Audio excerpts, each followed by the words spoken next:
Rain hammered the Tacoma port like a heavy curtain being dragged straight from the sky to the ground. The drops hit my windshield so hard and so fast I had to squint just to make out the blinking yellow lights along the crane line in the distance. I turned off the engine and let the sound of the storm fill the silence inside the cabin. My phone lit up, 17 missed calls, all from the office.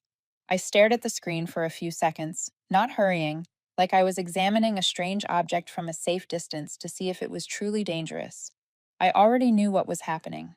The streaks of water running down the glass, the warning horns echoing across the dock like metal exhaling.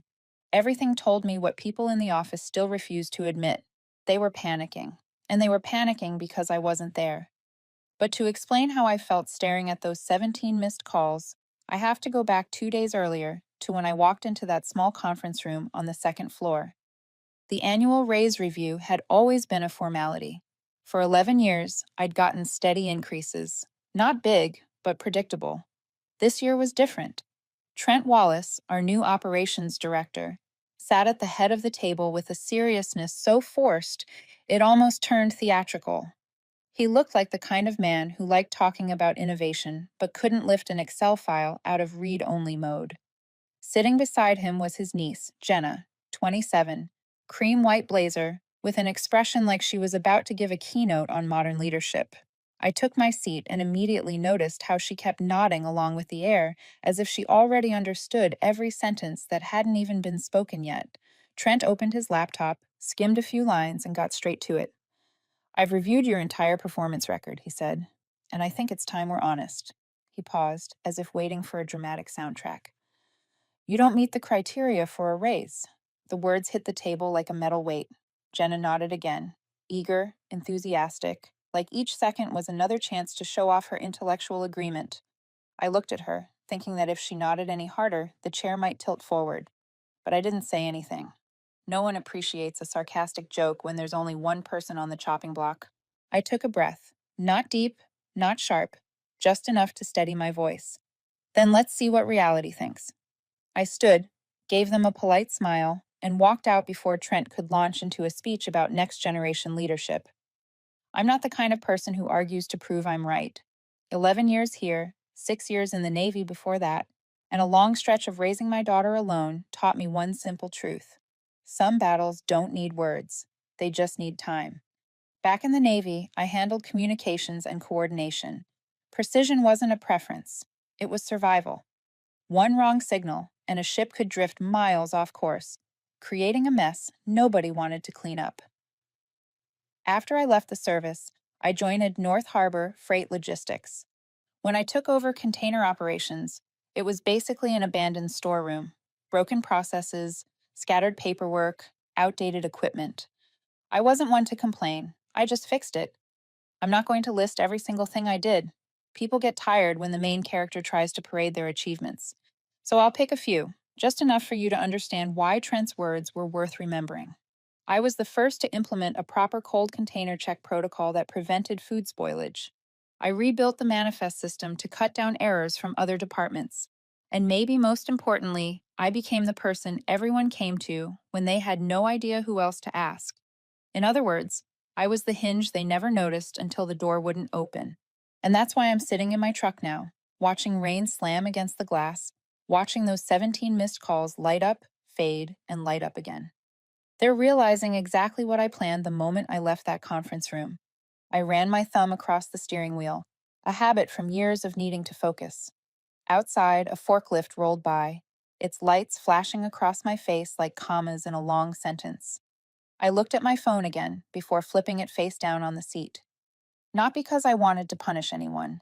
I was simply following the job description the company approved. My shift starts at 9 in the morning. I let out a small laugh, not loud, more like a quiet breath, but it was enough to shake off the grayness of the morning. Maybe the humor came from the fact that I had never seen them panic this hard, and I knew this was only the beginning. I pushed the door open and stepped out. Rain hit my shoulders, cold and steady, but it cleared my mind like nothing else.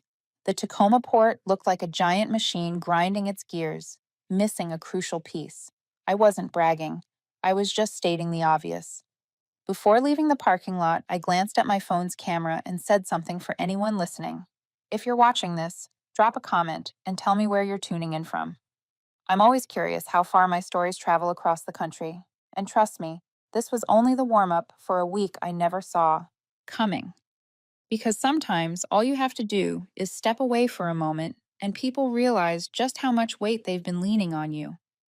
And with 17 missed calls, I'd say they're finally getting the message. I walked slowly across the container yard, the rain drumming against the metal roofs in a flat, steady rhythm, the same kind of rhythm I used to hear during the old Navy days. There were mornings on the deck when the sea wind was so strong it whipped my hair across my face, but I still had to stand straight and memorize every signal code, every line of communication, every transmission. People like to imagine the Navy as a place where you have to be tough, relentless, always ready to move. In reality, the thing I learned most wasn't strength. It was the ability to see the structure of a problem even when everything around me spun like a small storm. Back then, I handled communications and coordination. The job sounded simple, but one mistake could send an entire ship off course. A signal sent a few seconds late, a number typed wrong, a skipped protocol. Each one could trigger consequences no apology could fix. I got used to predicting what was about to break, what was about to misalign, and what would fall out of orbit if no one corrected it in time. That mindset, once brought into civilian life, became the thing that kept me alive at North Harbor Freight Logistics for more than a decade. The day I started at the port, the container operations department looked like a warehouse someone had taken apart halfway. Handwritten charts, outdated software, and processes that changed depending on who you asked. The manifest was updated using an Excel file so bloated that the first time I opened it, my computer froze for almost a full minute before it showed anything. I remember thinking that if the software had a soul, it would have filed for retirement right then. But I wasn't the type to complain. I simply started fixing things. I remember the first day I checked the cold containers. Temperatures were set wrong, sensors misaligned, inspection paperwork unsigned, and nobody could tell me the last time the equipment had been serviced. I didn't blame them. They were just following habit, the same way an old computer wheezes before it opens a file. But if left like that, customers would lose inventory, the port would lose contracts, and I would lose faith in the job I chose after leaving the military. So I rewrote the entire cold container inspection process. Clear, simple language, step by step. No theory, no fluff. When to check sensors, when to verify temperature logs, and when to call maintenance. I posted the guide right on the operations wall. One coworker looked at me, half joking, and said I must have been a teacher in another life. I told him no, but I used to stand in front of people who could be in danger if they got even one step wrong. After that, he didn't ask again. Then came the manifest. In the early years, every time a ship docked, there were delays, wrong codes, and missing data. People called me constantly, questions about product codes, voyage entries, system errors that seemed to appear for no reason. One coworker once joked that I was the port's version of Google. I asked him if Google ever had to write its own spreadsheet formulas to patch the system's errors. He laughed and said, "Probably only I would do that." I never saw any of it as a sacrifice. My rule was simple. If I saw a hole, I patched it. If I saw a loose process, I tightened it. If someone was about to make a mistake that could be avoided, I said something. The Navy mindset never left me. One small error today is usually the root of tomorrow's disaster. And I don't like disasters. Outside of work, I had Amelia. She was 10 when we moved to Tacoma. My husband had died in a black ice accident, and it was just the two of us. Some days, right as I walked out of the operations room after my shift, I would see her texts. "Mom, what are we having for dinner?" Or, "Mom, are you home yet? I need you to sign my school form." I tried to be present for her, but sometimes the job pulled me back, like the steel hook that held a container midair, unable to drop it until everything was perfectly aligned. Amelia grew into a quiet, thoughtful girl. She never blamed me for the nights I came home late, but it was exactly that silence that made me push harder. For 11 years, I wanted the port to run like a ship on course. So when I walked through the front door, I wasn't carrying invisible weight on my shoulders. Over time, people started calling me for everything. The printer jammed, and they called me. System returned an error code, and they called me. A container was mislabeled, they called me. I wasn't IT, I wasn't maintenance. But somehow, everyone believed I would know how to make things work again. And most of the time, they were right. But there was something they never understood. When you fix things too quickly, too cleanly, too efficiently, people begin to assume it's your responsibility. Just like the old office computer. Press the shutdown button, and it takes 5 minutes to respond, and sure, you get annoyed. But then you forget it has been working past its lifespan for years. I knew I had become part of the port's structure, not the center, not leadership, but the piece that keeps the balance. Sometimes I wondered if I disappeared overnight, who would ask why the system didn't run correctly? And someone would eventually say, Elena would know how to fix it. But like the Navy taught me, every system has a limit. And 11 years of fixing, 11 years of patching invisible holes, 11 years of handling details no one remembered my name for, all led to the moment Trent said, "You don't meet the criteria for a raise." It wasn't just rejection. It was the moment I realized the system I held together for so long needed to feel the real weight of what it took to keep it running. And with 17 missed calls this morning, I'd say their first lesson has already begun. I walked back into the office after the early morning inspection, and the atmosphere had completely changed. People were gathered near the conference table as if an important announcement was about to drop. Their faces carried that mix of curiosity and caution, the kind of look you see when a new change is about to hit a department and no one knows yet whether it will help or hurt. Trent Wallace stood at the center, adjusting his tie with the confidence of a man who believed he was about to make a strategic decision. Beside him was Jenna, his niece, hair pulled into a neat high ponytail, steps firm, eyes bright, as if she had been born to stand in cold, over-air conditioned meeting rooms. She had the demeanor of someone who studied a lot about leadership, but had never stayed late to check the temperature of a cold container in freezing wind. I stepped closer, and Trent began speaking the moment he noticed I was there. "I want to share some good news with the department," he said, his voice carrying a rare hint of enthusiasm. "Starting this month, Jenna will be joining the operational restructuring project. She'll be in charge of reviewing processes and optimizing workflow." A few people glanced at me.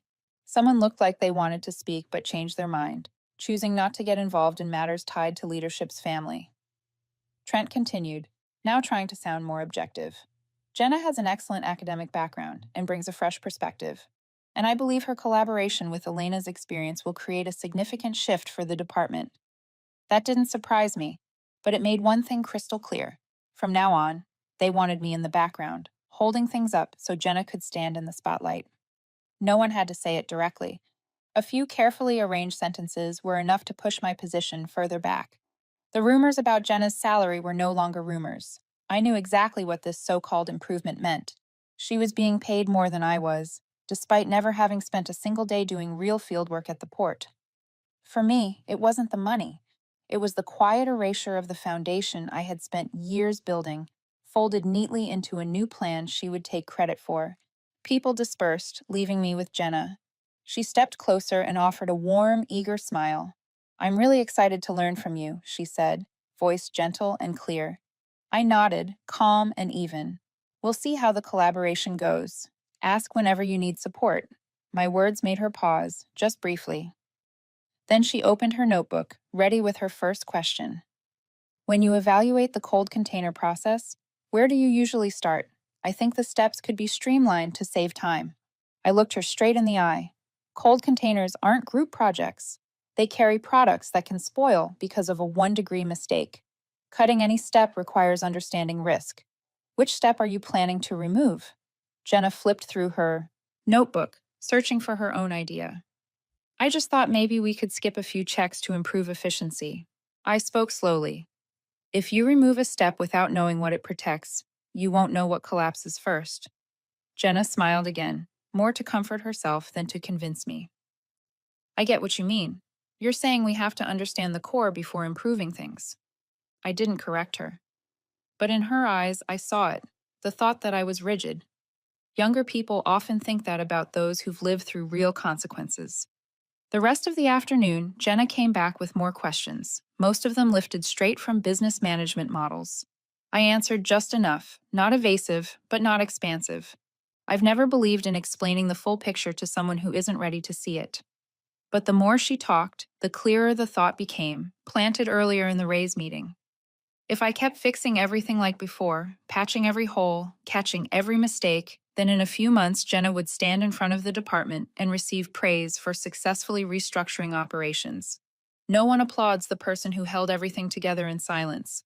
I wasn't chasing recognition, but I wasn't born to carry the weight so someone else could shine. When Jenna closed her notebook and prepared to leave, she added one more line. I really hope you and I will work well together. I think you'll be a great mentor. This time I didn't smile. I simply answered in a steady, even tone. We'll work well, as long as everyone understands their responsibilities. She nodded, but her eyes flickered with uncertainty. Jenna walked out of the office faster than she had walked in, as if she had realized the map in her head wasn't as simple as she thought. Left alone in the wide, quiet room, I stood still for a moment. Not disappointed, not angry. Just clear after a long time spent holding things together so tightly they forgot it was me keeping everything running. I rested my hand on the table and felt the decision settle over me with surprising ease. I would do my job, exactly my job. Not more. Not carrying others' weight. Not fixing problems early, so no one would ever see their consequences. No declaration needed. No confrontation. All I had to do was stop patching the parts that weren't mine, and the whole system would expose its own empty spaces. And I had a feeling this experiment would begin much sooner than they expected. I arrived at the office the next morning at 9 o'clock sharp. Down to the minute, down to the second. Not a step earlier, not a breath later. It sounded ordinary, but to people who had seen me here at 7 every morning for more than 11 years, it was like watching a giant crane suddenly freeze in place. I set my bag down, powered on my computer, and waited while it booted up at the pace of an old turtle deciding whether to keep moving or just lie down and rest forever. No one said anything when I walked in, but I felt the glances. Morning silence has its own energy, like the wind right before a storm. Not loud, but sharp enough to raise the hair on your arms. Today, I did exactly what my job description said. Not more, not less. I opened the list of my officially assigned tasks. Manage containers within my designated zone. Update manifests for the area I'm responsible for. Coordinate communications between departments if requests are submitted in writing. I didn't see any line saying I had to check the area next door. No line telling me to fix cold containers for Jenna or troubleshoot system issues for the technical team. And definitely no line saying I had to cover for anyone who made mistakes they didn't understand. At 8:55, I took a sip of coffee. At 8:59, I waited. At 9 exactly, I logged in. The computer hummed like it sensed my shift before I did. About 10 minutes later, the first sign appeared. A young staffer from documentation hurried over with a stack of papers in his hand. Elena, the manifest for this morning's shipment has the wrong region code. Data entry says this is your zone. Can you check it for us? I looked at the papers, then at the clock. It wasn't my zone. I rested my hand lightly on the desk, keeping my voice even. Not my area. Send it back to the data entry team. He froze for a second, like his mind couldn't process the answer. Then he nodded and stepped away. 5 minutes later came a message from technical. The cold container inspection device is showing a yellow light. Normally, I would have gone straight down because I knew that sensor acted up whenever humidity spiked. But today, I replied simply, the device is under your maintenance. I'll wait for your report after you check it. 30 minutes later, the inspection office called, sounding tense. Elena, the container number 8873 doesn't have the final inspection record. Can you check the archives for us? I checked the schedule. Container 8873 wasn't mine. That file belongs to Fan's Zone. Call him. The line went quiet for a moment, then disconnected. They were only small disruptions. Nothing dramatic. No one is panicking yet. But I knew exactly what tiny cracks become when they pile on top of one another. One unexpected problem, and the whole system would buckle. Around 10, Jenna showed up. She wore a bright blue blazer, carrying a stack of files and a brand new laptop. Her stride was quick and confident. moving through the office like she was gearing up to lead a major strategic meeting. She greeted everyone she passed, signaling how busy she was in her new role. I watched her from across the room without reacting, until she placed her laptop on my desk and smiled. Elena, I'm meeting with Trent about the cold container procedures. I opened the guide file, but it won't load. Can you check it for me? I turned the screen toward her. The Excel file was in read-only mode and looked like it wasn't sure whether it wanted to live or die. I asked gently, Did you save it to your computer first? Jenna blinked. Save it? How? I paused for one beat. Just one. Then I turned the screen back. Jenna, you're opening it directly from the internal network. It won't let you edit. Click Save As, choose a folder, then reopen it. She followed the steps. But when she opened the file, it prompted for formula updates. She looked at me, confused. What is it asking? I stayed calm. It's requesting an update. Just press update. She pressed it. The file opened, but the tables shifted, fonts broke, and every chart turned into empty squares. She sighed. Do you know how to fix this? I shook my head lightly. That file belongs to operations. You'll need to ask the forms team. Her face froze for a few seconds before she forced a smile and gathered her papers. All right, I'll try. She walked away, noticeably less confident than when she arrived. By late morning, a few coworkers stopped by my desk. One asked, Elena, you seem different these days. Everything okay? I smiled and took a sip of coffee. Nothing's wrong. I'm just following my job description. The group went quiet and then they understood. Some exchanged looks. One chuckled softly, another let out a long breath, like they had suspected it but weren't sure. And the interesting part, no one disagreed. I turned back to my screen, reviewing my task list. Not rushed, not overloaded, not chaotic like before. Everything moved at the pace spelled out in my contract. But outside my desk, I heard the tiny signs of a system losing rhythm. Voices calling out faster than usual, footsteps crossing the aisle in shorter intervals, phones ringing and cutting off as people tried to find the right person. Without knowing who the right person was, I wasn't happy about it. But I didn't feel wrong either. If a system only works because of one person, the problem isn't that person. The problem is the system. I closed my laptop when the clock struck noon. The light outside was still heavy with that gray sky weight, like something was gathering. Not a real storm, but the kind I'd seen many times in the Navy, and in the 11 years I'd spent at this port. My forecast had never been wrong, and this time I knew the first wave was coming sooner than anyone expected. I arrived at the office that morning and immediately sensed the shift into a kind of organized chaos. Phones rang like metal being struck again and again. Notifications popped across everyone's screens nonstop, and footsteps moved faster than usual. It was the sign of a system starting to collide with itself. I set my bag down, powered on my computer, and waited for it to boot up with the same sluggishness it always had. Right then, an employee rushed toward me, face tight with worry. Elena, North Pacific frozen. Goods says cold container 5521 lost proper temperature for 36 hours. They're demanding an answer immediately. I asked calmly, who's responsible for that zone? He swallowed. Inspection team. But you usually do the final check, so everyone just assumed. I nodded. I didn't blame him. He was only repeating old habits. Send it back to inspection. That's their job. He nodded and hurried off, leaving behind the uneasy glances of coworkers who had suddenly realized the person they'd relied on for years was no longer their free flotation device. Minutes later, Jenna appeared. Perfect makeup, bright blazer, her confidence cracking just slightly at the corners of her eyes. One earbud in, laptop under one arm, she spoke too quickly. Yes, we're optimizing the process. Yes, we'll send a report soon. I promise. She hung up and headed straight for my desk. Elena, you've heard, right? Container 5521, lost temperature control. The client is threatening to cut the contract. I asked one question. Who did the last inspection? Technical. But they said operations have to review it. Operations said it's a documentation error, and the logistics team says it's a system glitch. Basically, no one wants to take responsibility. I looked at Jenna for 1 second. What do you need? She inhaled deeply. I need the sensor report and the log files so I can lead the meeting. Can you help me compile them? I opened the shift schedule, not my zone. Work with the correct department. Jenna stood frozen for a beat. She wasn't used to that answer from me. Then she forced a thin smile and held her documents tighter against her chest. I understand. I'll handle it. She walked away quickly, her steps not nearly as steady as when she arrived. Around mid-morning, the second wave of chaos hit. A refrigerated ship had to sit idle because the manifest wasn't updated.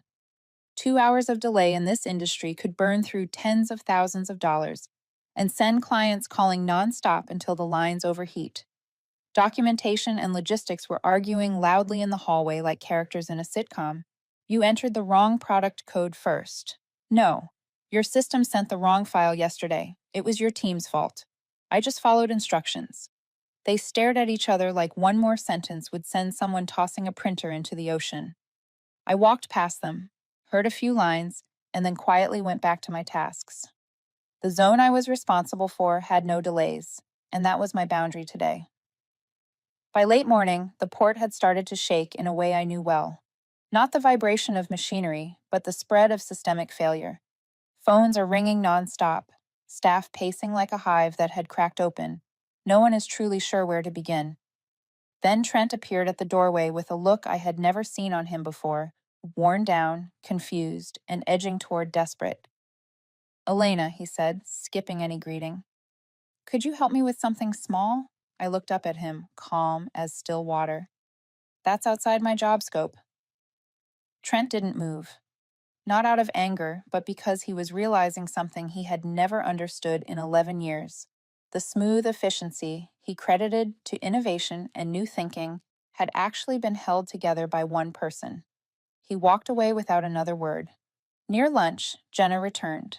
A few strands of hair loose, holding a stack of reports, her face paling with every phone call she took. I'm trying to coordinate the meeting, she said, her voice trembling, but every department is saying something different. I was talking to North Pacific and they hung up, demanding to speak with the director. I don't even know where to start. I looked at her, not cold, not mocking, just clear. Jenna, this is what happens when a process has no owner. When no one takes responsibility, everything collapses at the same time. She bit her lip and finally nodded, like someone who had been wandering in a forest and suddenly saw the real map for the first time. That afternoon, the chaos reached its peak. Ships waited longer, containers were misplaced, logistics held back-to-back meetings, each one revealing new issues. Technical staff ran everywhere, calling out to each other with irritation. Jenna, despite trying, only made things worse with her MBA phrases. We need transparency. This is the moment for real restructuring. We need synergy between teams. Those lines sounded good in conference rooms with cold water and air conditioning, but in a giant port spinning out like a ship deck in a storm, they were just words blown around by the wind. By the end of the day, I stood on the second floor balcony, rows of containers piled like mountains, forklifts darting around like they were chasing a rhythm that had shattered hours ago. I didn't feel joy at the sight, but I didn't feel guilt either. I saw one truth exposed in plain daylight. A system only stands when the people inside it take responsibility for their part. For more than 11 years, I carried parts that didn't belong to me. And today, by standing exactly where I was assigned, the entire system revealed the gaps everyone had grown too used to ignoring. This was only the first day of the next 72 hours, and I had a feeling tomorrow would be even louder. At 8 in the morning, I walked into the operations building and felt the air thicken instantly.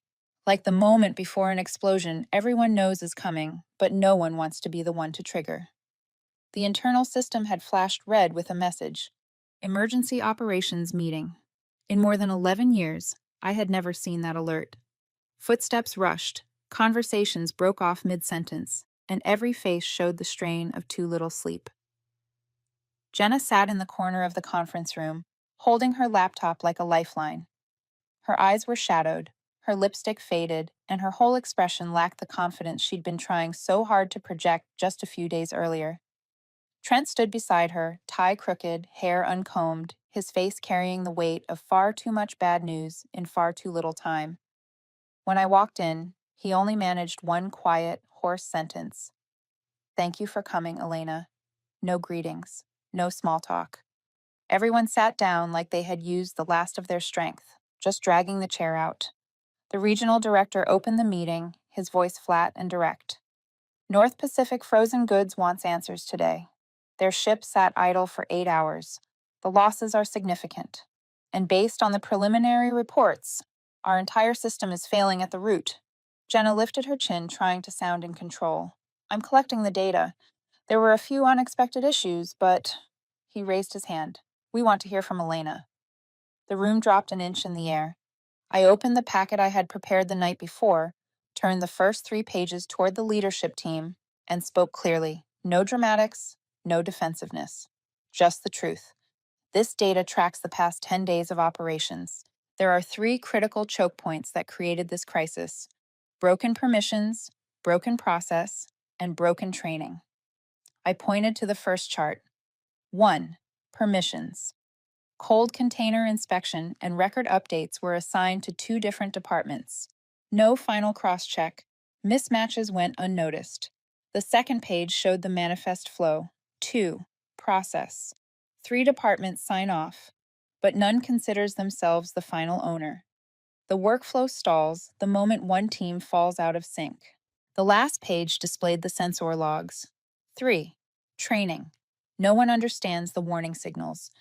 The yellow light was dismissed as a system glitch when it actually indicated the product was already beginning to spoil. I closed the packet. If these 3 issues stay as they are, this crisis isn't a risk, it's a guarantee.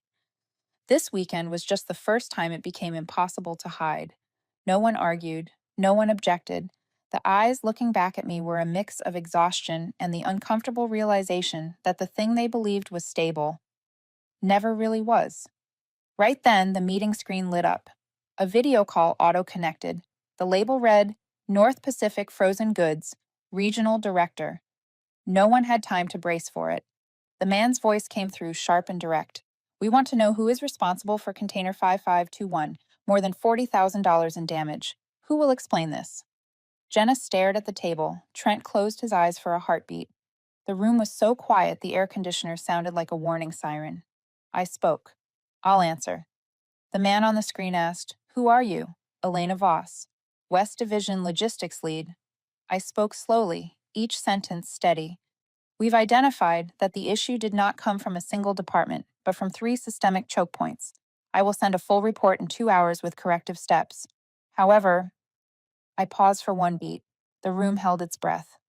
If I had accepted the offer from the Port of Los Angeles last month, today would be far worse. Because no one here would know these 3 choke points even existed. I wasn't threatening him.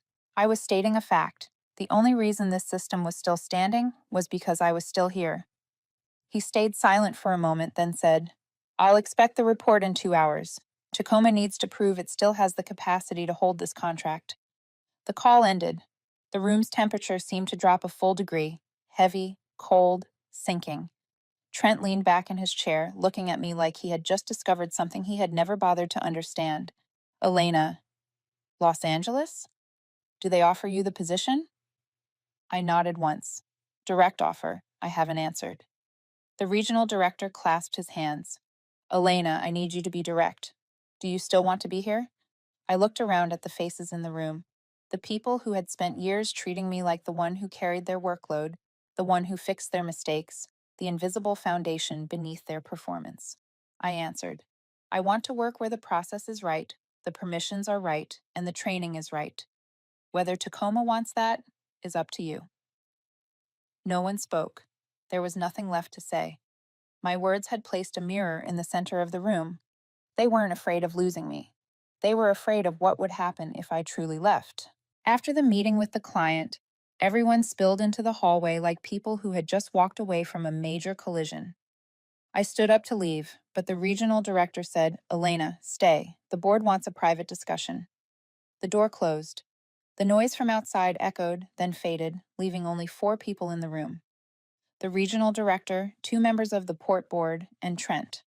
No one spoke for a few seconds, as if each person needed a moment to line up their thoughts before facing the hardest part of the day. Jenna walked past me to leave.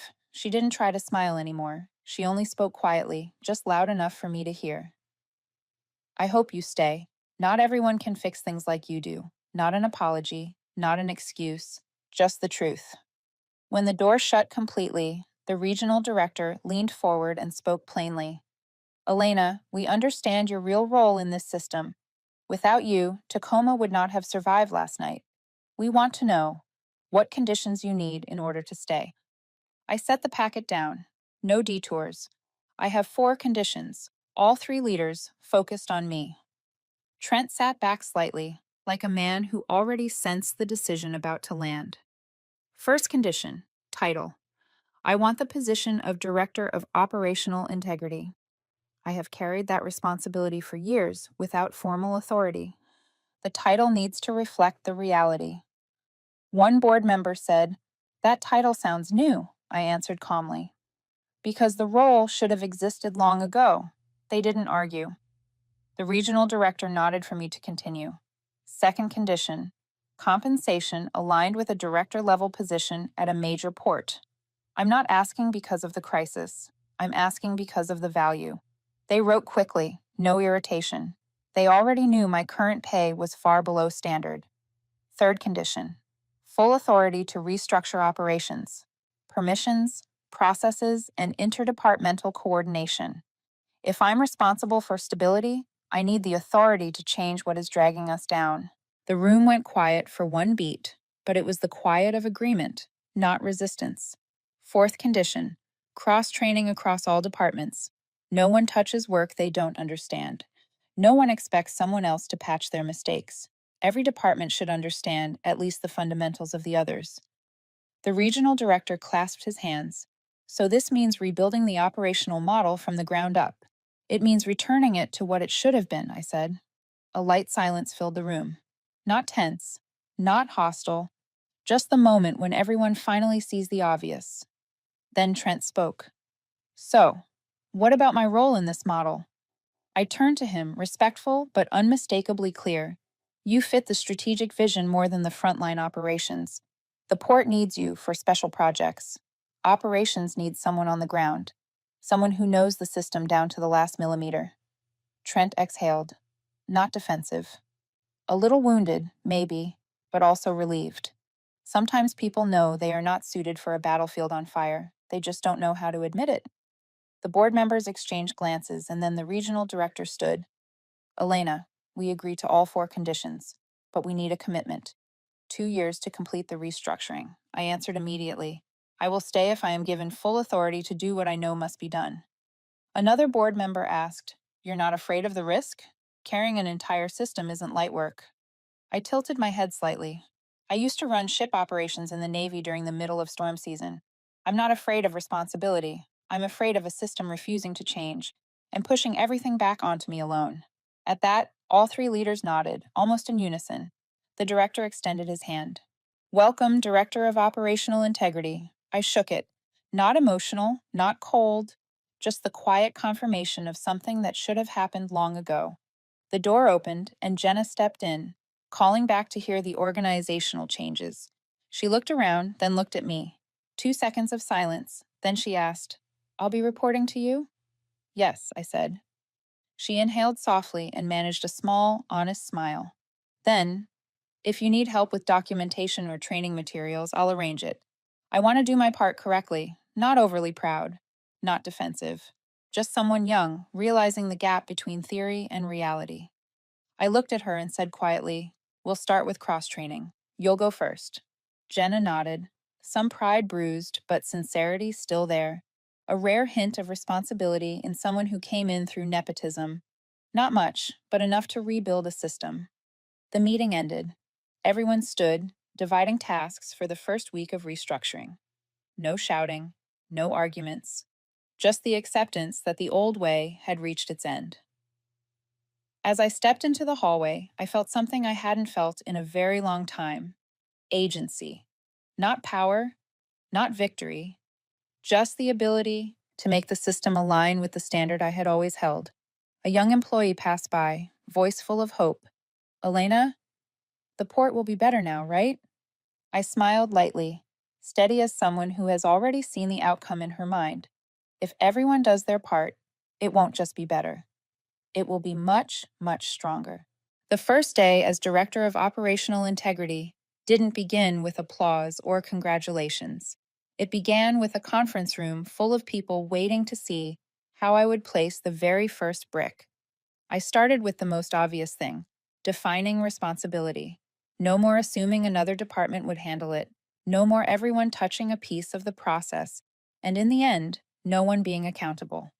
In 2 days, I rebuilt the entire operational map: cold container routes, manifest routes, inspection routes, and documentation routes. Every step had a name, a department, and a purpose. I brought the printed diagrams to each team and said one sentence: "This is your part of the work, and this is why it matters." No one argued. After a crisis, people accept transparency more easily. I also established a new tracking system. Everything is documented, not to hunt mistakes, to understand them. A young employee looked at the new board and half joked, "With this system, no one can hide anymore, huh?" I replied, "A port doesn't need to hide work. A port needs to know work." In the afternoon, I emailed Jenna requesting a one-on-one training session. She arrived 5 minutes early, clutching her notebook like a flotation device. The forced confidence was gone. So was the defensiveness. What remained was a young person realizing she had never truly understood her job. I started with cold containers, the storm's trigger from last week. "Jenna, if the sensor shows yellow for 2 hours, what does it mean?" She answered correctly. "Good." Then I asked, "And if no one reads the temperature log?" She stayed silent for a few seconds. "The shipment spoils." I nodded. And that's what happened. No blame. One truth was enough. For the second session, I took her out to the docks. She watched containers being lifted, inspected, and moved into holding zones, her expression shifting from pride to respect. When she saw a technician testing a thermal valve, she exhaled. "I used to think the process was much simpler." I answered calmly, "Only people who stand far away think it's simple." She gave a small, honest laugh. She began asking more questions, real ones. Less theory, more understanding. And for the first time, I saw something in her eyes that mattered more than any degree: humility. 2 weeks later, North Pacific Frozen Goods sent an official letter of thanks. Tacoma Port has restored compliance and stabilized temperature standards. The operations floor shifted noticeably. No more people running to my desk for rescue. No more voices calling out, "Elena, fix this for me." They checked the procedures. They met with each other before asking me anything. And when I inspected the systems, a technician said proudly, "We fixed the sensor issue. It's all good. No need for you to come down."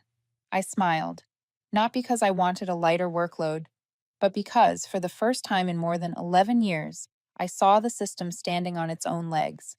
By the end of the month, I got home at 6, not because the port had no problems, but because I finally stopped carrying everyone else's share. I opened the door and smelled Amelia's roasted chicken. She turned around, saw me, and her whole face lit up in a way no meeting room ever could. "You're home early, Mom?" "Yes. Everything at the port is steady." She looked at me longer than a beat. Then she smiled, curious, relieved. "You look different. Lighter. Not like before, when you always looked like you were running through a storm." Her words hit deeper than any praise I got at work. I realized that for years, I had let the job push me so hard that my daughter had grown used to a tired version of me, a version that barely had room to breathe. And now, she was seeing something I hadn't seen clearly myself: my own change. Amelia walked over and hugged me. "I like this version of you more." I hugged her back, feeling a weight slip off me, armor I had worn for years, without noticing how heavy it had become. That night, as we ate dinner, I thought about the past weeks. Restructuring a system isn't just about charts or fixing errors. It's rearranging people, helping them understand their work, and teaching them to carry their share so it doesn't all collapse onto one person. But more than that, it was a restructuring of me. I stopped rushing in to fix everything out of instinct. I let people handle what was theirs, and by doing that, I got my life back. Tacoma Port was better, but the one who changed the most was me. 1 month after the new system had finally settled into place, I stood on the second-floor balcony of the operations building, looking out over the Tacoma Port stretching beneath the late afternoon light. Rows of containers lined up like the port had relearned how to breathe. No chaos, no frantic shouts from the operations room, just ocean wind and the steady rhythm of work being done right. I watched that video longer than usual, maybe because it was the first time in more than 11 years that I didn't feel the need to run downstairs to fix something breaking apart. I leaned on the railing, took a deep breath, and inevitably thought of the sentence Trent had used to deny my raise. You are not qualified. Some words pass through you like wind. Others cling to you the way salt clings to metal railings by the sea. Stubborn, sharp, impossible to ignore. I didn't argue. I didn't explain. I didn't defend myself. I simply walked out of that conference room and let reality speak for me. Because some truths don't need debate.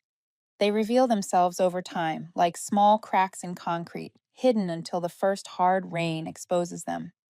Looking back on everything, I finally allowed myself to say something out loud. I didn't need to prove I was qualified. They needed to prove they had the eyes to see it.